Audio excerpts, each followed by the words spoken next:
Hello students. In our early lecture, we have gone through the term under literary criticism paper. Now, we had to move on and study our next term, that is myths. Myths, in the general sense of the term, is a story or a plot. It's a story that is historically, religiously, culturally famous. A story in classical Greek language, it is called as mythos.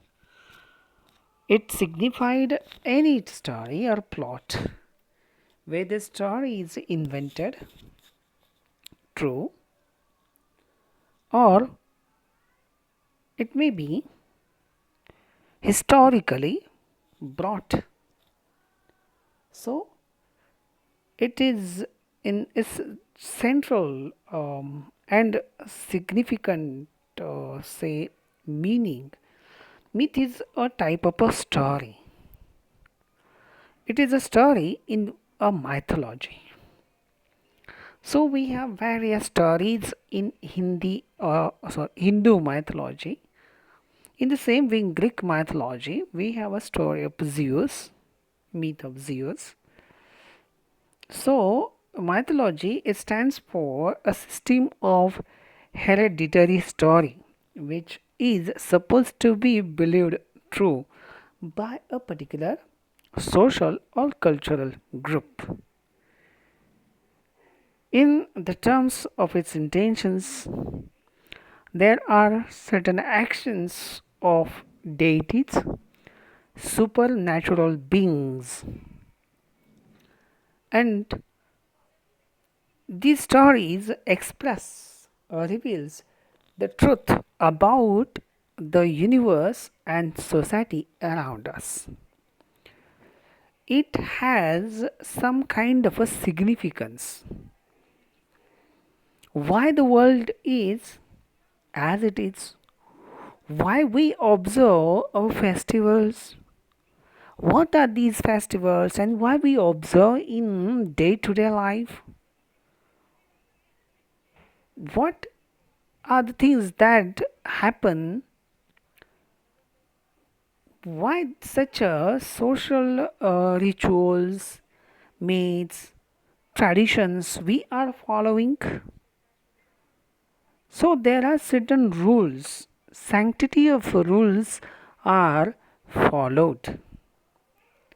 So myths are very much related to our social lives, social rituals. There are some sacred ceremonies that we process.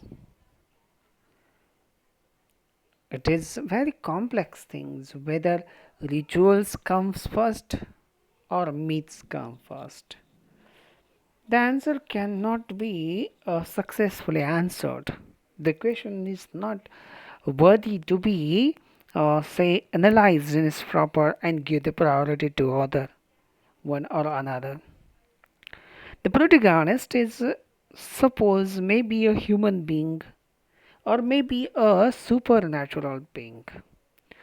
The story that is traditionally told in a particular mythology is called not as a myth but a legend.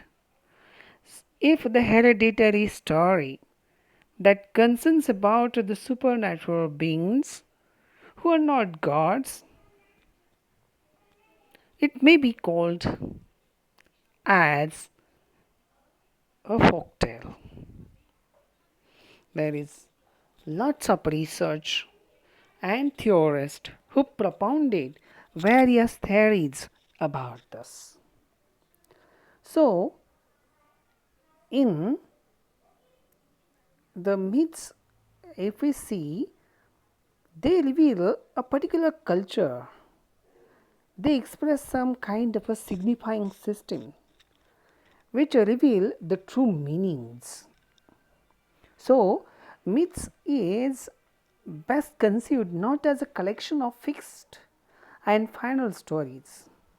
It may be as a work, an ongoing and ever changing process that is expressed in oral literature or written literature.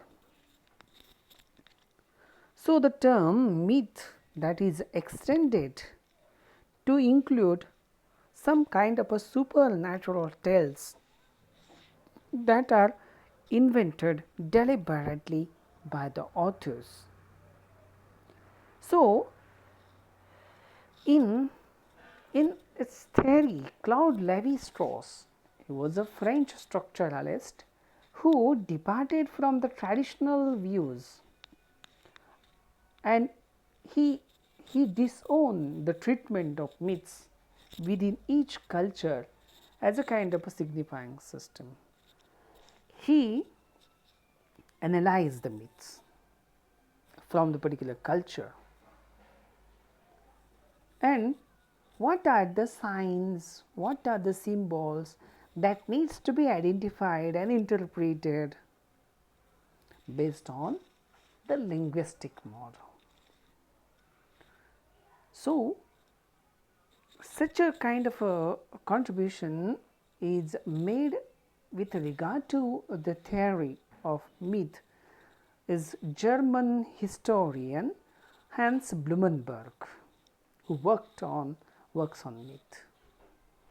He proposed that function of myth is to help human beings cope with inexorability of reality, the course of events, a need that is outmoded by scientific advances and rationality, that myths evolve according to.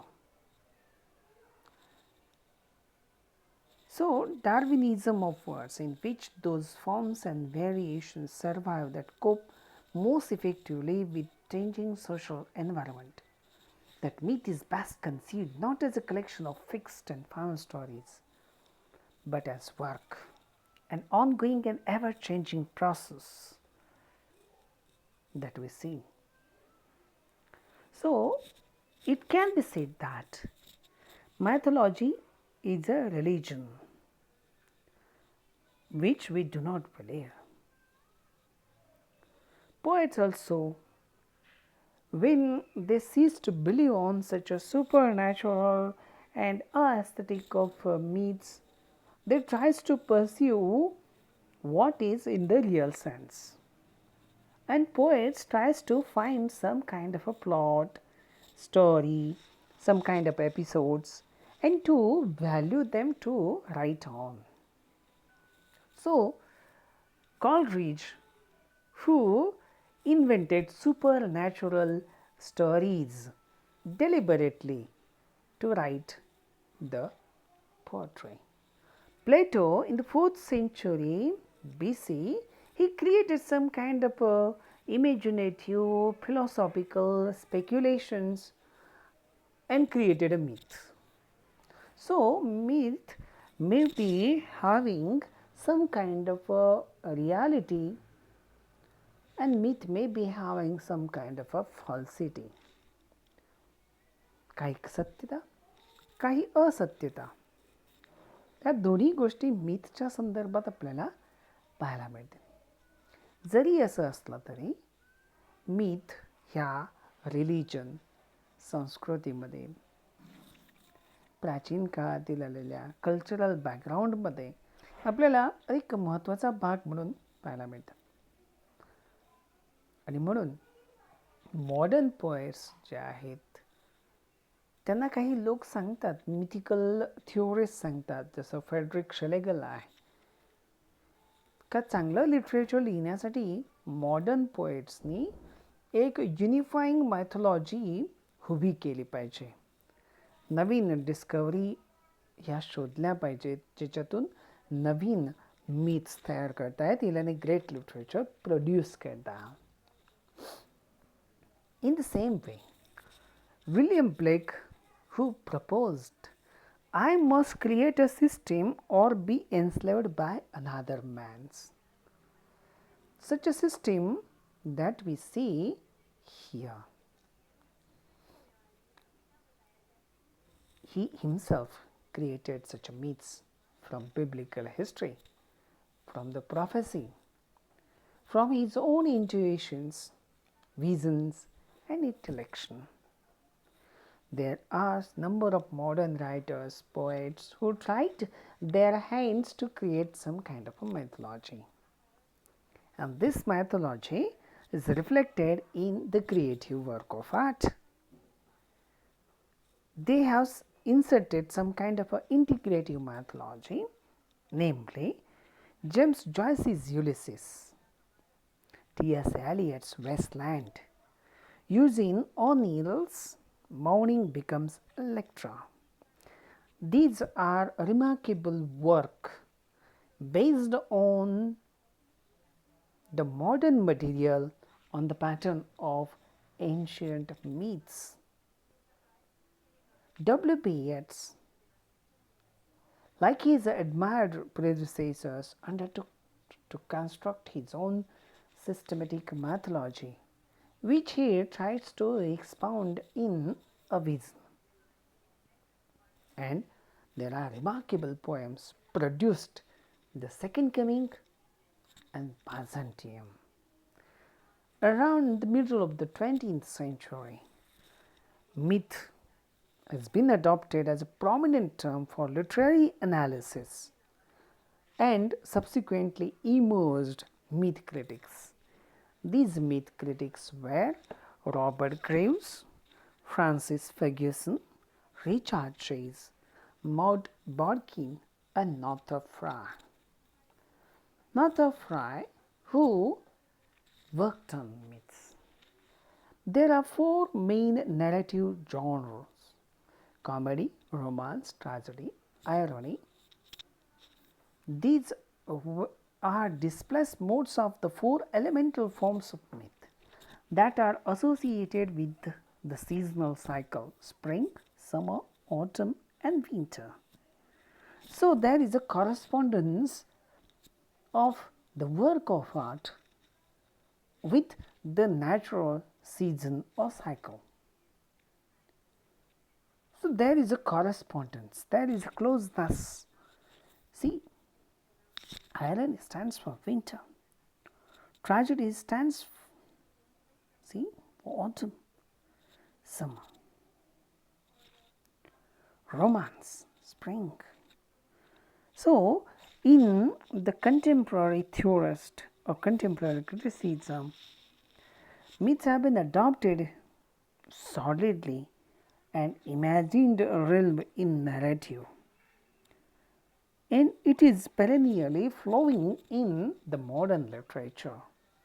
So, we do have this haunting myth, that is American success dream.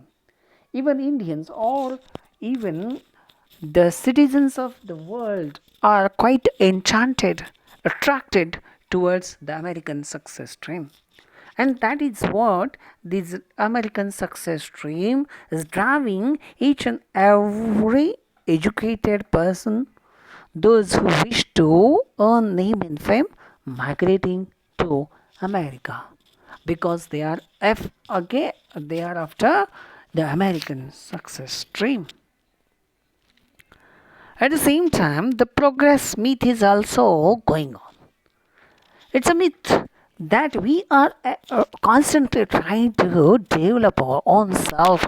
It is very much near, it is very much close to our heart. So, myth is continuing process. It's going on. It's followed at the very deep root of our entire metamorphosis of our society.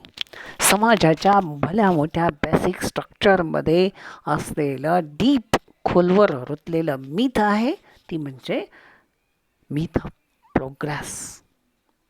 And that is constantly leading this heavy load of the whole humanity towards the progress. So, it's a myth of progress that we see. So, accordingly, we need to go through the American success myth, and this myth is a part of literary term. I hope you we'll go through. There are so many good books that are available in literature. At the same time, there are various kinds of books that you can read, just like the M.H. Abrams Glossary of Literary Terms. At the same time, we have Claude Levi-Strauss, the Maud Borkins book, Work on Myth. It will help you to read more and more in detail. At the same time, you can go to Ernest Cassirer, whose Language and Myth for your better understanding. Roland Barthes, who wrote mythologies. Roland Barthes is a French theorist who wrote a very good book called Mythology. So, you can take a cue from this book. At the same time, we have Classical Myth. It's a very good book that you can find. Then there is a Literary Theory Toolkit. It's a Wiley Blackwell publication, a compendium of concepts and methods that this book will help you a lot in the understanding of the basic concepts.